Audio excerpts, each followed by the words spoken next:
Lake Powell, one of the largest man-made reservoirs in the US. It's a favorite spot for boaters, campers, and adventure seekers like us.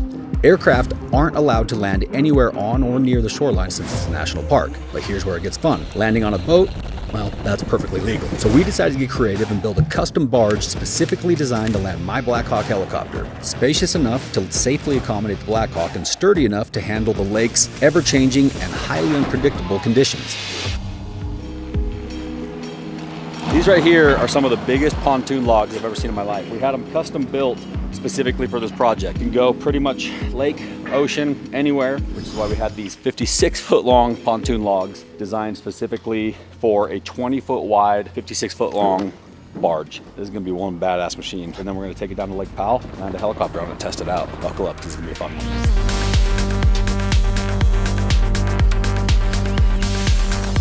If you have a puzzle at home that maybe is missing a few pieces, but doesn't really matter, send it to Hans, because Hans wants to do it.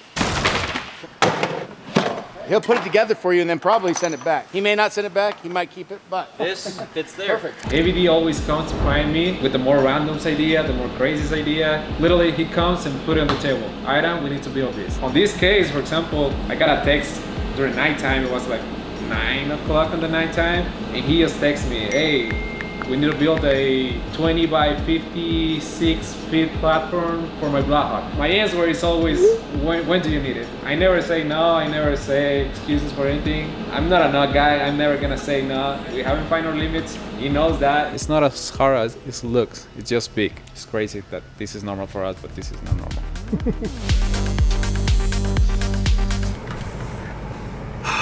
In an effort to try to keep my guys on track, I'm gonna go get him something to cool down because this is unbearable. I wanna know right now, I want you to drop it in the comments. Are you a summer person or are you a winter person? Are you a warm weather person or would you rather cold? So right now, using the Upside app, I have located a location that's gonna allow me to buy a miniature snowstorm. Mr. Diesel Dave, who is currently overheating. The Upside app it's just the best. You can get on here and you can search restaurants, gas stations, convenience stores, and the participating stores all give you cash back on your orders. Like today right here, we're going to Bahama Bucks. You're gonna get 6% cash back on the whole order. There's over 100,000 different stores, gas stations, restaurants that participate in this program. Another cool thing is a lot of the top Upside earners, they're earning $300 or more every single month by just using this app. You don't have to do anything else. Can I get a Mango Nada Extreme and then a regular Coco Moco? Do you have like a strawberry banana something? Thank you. This is super easy because I got a receipt. I'm gonna go to the app. I'm going to upload the receipt. All right, and there we have it. The receipt picture is on there. We're uploading it. And that is all I gotta do. I'm done. So if you want to see how much you can earn from Upside, click the link in my description below, download the app, use the promo code SPARKS, and you're going to get an extra 25 cents back for every gallon on your first 2 tanks of gas. Well, thank you Upside for sponsoring the video. Thank you for putting cash back in my pocket. And thank you for being a strong supporter of the channel.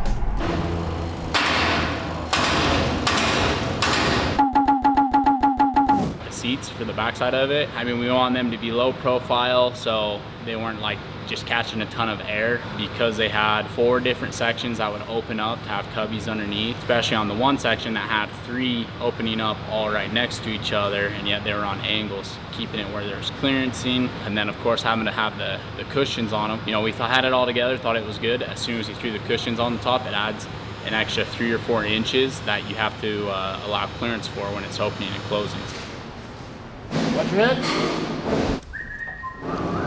I don't know how much motor this boat's gonna need because it's gonna be really light when it's unloaded and really heavy when it's fully loaded with the Blackhawk. Now, granted, we don't expect to do full speed while it's fully loaded. In fact, I don't really want to, simply just because the thought of going 30 miles an hour on the water with a Blackhawk on a boat just doesn't sit well with me until I understand how stable this boat really is gonna be. Basically, we're starting with these Mercury 225 engines that's gonna give us a good baseline. There's not very many barges out there with motors with twin motors like this. Like most helicopter landing barges that I've seen just have one single. Starting with these 225s, we're gonna have a total of 450 horsepower, plus we're gonna be able to get a tune on them, so bump each motor to 300. So we'll have about 600 horsepower total, and we're gonna put some big Mercury props on them that are designed for racing and for like high torque engines. Hopefully those props will give us what we need. The target speed is a minimum of 20 miles an hour, hoping to get closer to 25, 30 under full throttle, which I think we'll be able to do, but if we don't, then we'll at least know where to start. If these work, then we'll leave them on here, and we know that this is a working setup. Obviously we're gonna be selling these as brand new boats, and we would like to sell them with new engines. The problem with that is I don't wanna go buy 2 engines that are the wrong engines. Like if I go buy 300 horsepower engines and they end up not being the ones, then I bought $80,000 worth of brand new engines that I can't use. So each of these controls each engine individually. Since we have the motors mounted so far apart from each other on each side of the back of the boat, having the motors that far apart creates a ton of leverage that allows us to be able to use the motors to turn the entire barge. This thing's gonna be an absolute monster. What fish finder are we going with? Garmin, obviously. Is there going to be a steering wheel in the hot tub so you can drive from the hot tub? Hey, now you're talking. As far as the hot tub goes, is a manufactured hot tub going in there, or you guys are deciding to be hot tub manufacturers? No, Iron is manufacturing the hot tub. In the front of the hot tub, because it essentially was like just a little mini boat. We actually had to curve these panels around to meet together, and you obviously have the 2 sides that's got to curve in together and meet right in the middle. Well, we've had it in the shop for less than 24 hours. We've got the C channels more than 50% done. We've got some of the decking on. I don't think Chris slept it all last night. I did. It's coming along quite nicely. Yes, do the flooring. Look my hand. What happened? Oh, what'd you do? What happened? I got it. Oh, I got 2 bits, yeah. Really? 2. Here? Yeah, just 2 there. No way. Yeah, now it's better. You gotta take it easy, amigo.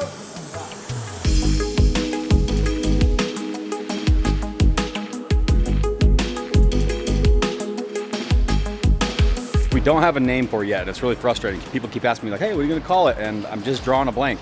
And the reason for that is because it's not a shortage of ideas. It's I have too many ideas, and I love this project too much to just settle on any old name. You got a name yet? No, I've come up with a couple, but I'm settled with any of them. Kind of stuck on build the barge. That's all I got so far. We've got today and tomorrow to get this thing done. I would say we're at about 80% completion right now, so we got a lot of work to do over the next 2 days. Unfortunately, after that, we have to break it all apart into pieces and haul it down in chunks because it's just too damn big to haul down like this. The part I'm most excited about right now is this flooring right here. The thing about bed liner or any kind of painted surface that sits out in the desert sun all day long, it's not comfortable to walk on. The Gator stuff absorbs the heat, it's a lighter color, and it's comfortable on your feet. So surrounding the hot tub and surrounding the lounge area with the flooring, and then we're gonna be putting a bunch of Gator Step accents and like cup holders all over the seat frames. Once we get the deck laid out for some of the lighting, we're gonna spray this with all armadillo liner. We're doing 3 colors. Base color is tan, and then we've got a blue border and some accent colors, and then a couple of red accent colors for the helicopter pad. This is gray on my design, but it's gonna be actually tan. That's why I want the seats tan. Made in United States by the Mexican. Listen, I don't want to be the bearer of bad news or the guy that brings reality into this situation, but I'm going to be that guy right now. It is the 25th of July. Jake's team gets in the 27th at like 5 o'clock. It's a 7-hour drive down there. You'd think we're on the tear down process right now because we're so far behind, but no, we're on the build process still. Lights need to finish be mounted, deck needs to be painted, bumpers need to be installed, hot tub needs to be installed, speakers need to be installed, seats need to be made. There's so much left to do. There's a week's worth of work here still. Will Iran pull through? Yeah, definitely. But until then, I'll just go ahead and keep giving myself heart murmurs. Oh, nice. Do you have speakers for this, Dave? Not yet. We need to figure that out. Do you want me to just see if What Sounds has something here local? Yeah, if anybody has anything. Now I got to give a huge shout out to Liquid Lumens. They stepped up big time and provided all of our underwater and topside accent lighting. Another special thanks to Baja Designs, who hooked us up with the incredible light bars and 4 deck lasers. Just so we're clear, when I got the guest list from Sparks, it was like 15 people. And he's like, we're keeping it mellow. Just so we're clear, I'm at 50 people. Start at 15, now we're 50. Maybe he just typed it wrong. Maybe he said, hey, there's gonna be 51 people. And it keeps growing the longer we sit here. I hope everyone's willing to sleep on the ground, out in the sand. Or on a deck with the helicopter. Like literally, you have no idea all the stuff that I've been dealing with to put this together. Just make it happen.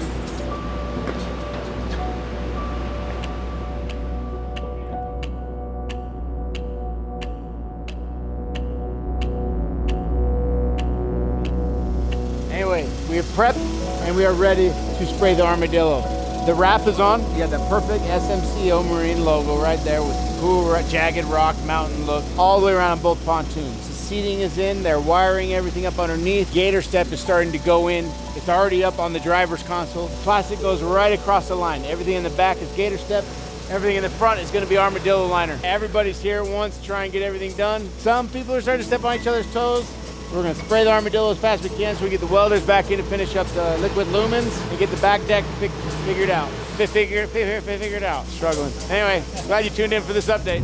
We only had about 3 weeks from start to finish to get this barge built from scratch. We've made really good progress, but as we were nearing the date that we were supposed to be leaving for Lake Powell, we started encountering all sorts of unexpected delays. The barge was supposed to be leaving today, Saturday, and I was gonna fly the Blackhawk down. Diesel Dave and the guys were gonna drive the barge down, and we were going to unload it tonight and begin the assembly first thing tomorrow morning.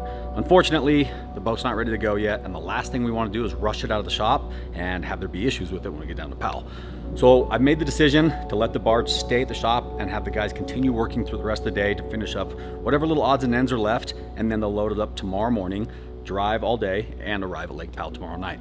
However, I have to take off in the helicopter right now because I still have to go down there and get the houseboat set up, get all the food, pick up Jake Paul and his buddies, pick up Whistling Diesel, all of our buddies that are coming to join us. We got a lot of stuff that's got to happen all at the same time, which means I have to do something I'm very uncomfortable with, and that's leave the project unfinished and just hope that everything goes well and then get loaded up and down to the lake tomorrow. A little bit of roll of the dice here, but it's our only option and we got to get down there. So we're gonna load up the Blackhawk, start flying, and cross our fingers that everything goes smooth at the shop and that Dave shows up tomorrow with the barge ready to be built.